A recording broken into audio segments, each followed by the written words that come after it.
Let us talk about what's being done to help people who are still recovering from Hurricane Harvey in the Texas region. The Internal Revenue Service has announced that Harvey victims who might be trying to rebuild their destroyed homes can take what's called a hardship withdrawal from their employer-sponsored retirement plan. You know it as a 401k, but those withdrawals are still subject to income tax and a 10% penalty that applies if you are not at least 59.5 years old.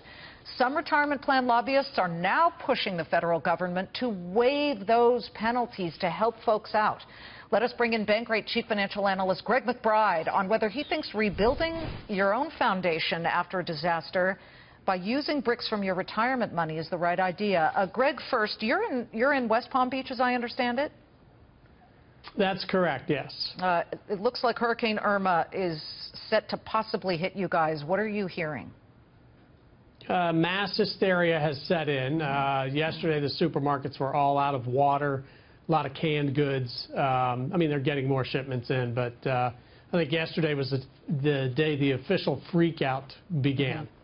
Well, when you see the empty shelves and you see what the people in Texas are going through, maybe that's not necessarily too hysterical, but let's talk about what people are going through. They're looking for a pile of money, which in many cases they do not have. They think to themselves, well, I do have some liquidity in my 401k. I know I'm not supposed to touch it, but what about borrowing from it and then thinking I will get back on my feet and repay it just so I can have a place to live?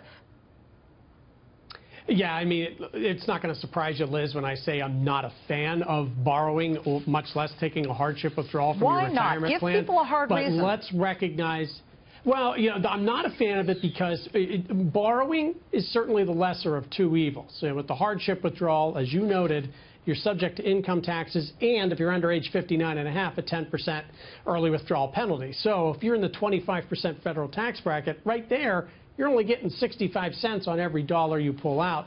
Also, you may be locked out of making contributions to the plan for another 6 months. So you're dealing a significant setback to your retirement planning, and one that you're not going to be able to make up for later. I know it's borrowing is the lesser of. Yeah. Okay. And I know borrowing that's not is the lesser ideal. of two evils, but you know, even then, you're losing time and you're losing tax efficiency. Well, people call it a robbery committed by each person on their own retirement, but that's 65 cents on the dollar they didn't have before.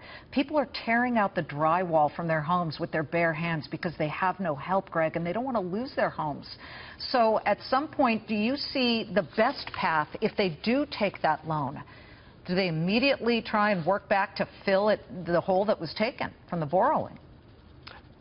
Yeah, I mean, the economic reality for a lot of people, Liz, is going to be that because they don't have flood insurance and because what savings they have may have already been wiped out by other storm-related expenses, that the retirement account's going to be their only option, unfortunately. And so, yes, people will be borrowing from their 401ks. You know, again, that's the lesser of two evils because at least you're paying the interest back to yourself. Of course, you're going to miss out on any growth that money would have had in the interim, but I think for a lot of people, they're going to view that as small potatoes compared to what they're facing today. But you can't ignore long-term, it too is a permanent setback to your retirement planning because whatever dollars you work to put back in to replace that loan, you're putting old money back into the plan. You're not putting new dollars in, so you're never going to get back to where you otherwise would have been. I hope people go to bankrate.com. I'm sure there's some advice there on that website, Greg. Thank you very much.